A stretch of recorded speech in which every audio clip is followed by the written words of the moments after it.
শুনুন, এই বালতিটায় অর্ধেক জল ভরে দেবেন। টাকা? আপনি দাঁড়ান, আমি এক্ষুনি জল নিয়ে আসছি। শুনুন, একটু তাড়াতাড়ি করবেন প্লিজ। হ্যাঁ, একদম দেরি হবে না, আমি এক্ষুনি আসছি। ভাগ্যটাই আজ খুলে গেল রে। এত টাকা! বোন ফিরলে আজই গ্রামে পালিয়ে যাব ওর সাথে।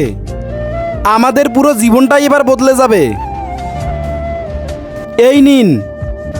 জল আনতে এত দেরি হয়ে গেল যে? আসলে জল আনতে একটু দূরে যেতে হয়েছিল তো। আপনাকে অনেক ধন্যবাদ। বাহ, দারুণ ব্যাপার তো। আজ মনে হয় ভগবান আমার উপরে কৃপা করেছে। আমি অভাবের কারণে শহরে এসেছিলাম একটু উপার্জনের আশায়, আর আজ আমার হাতে এতগুলো টাকা। বোন আসুক, ও দেখে নিশ্চয়ই খুব খুশি হবে। বোন, তুই চলে এসছিস? হ্যাঁ, এইমাত্রই এলাম। কি ব্যাপার বলতো, তোকে আজকে এত খুশি লাগছে?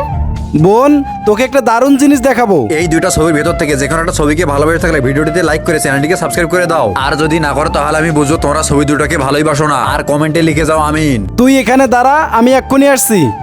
এই দেখ বোন, এটাই সেই জিনিস। ধর এটা। কি আছে এর ভেতরে? আরে খুলে দেখ না কি আছে।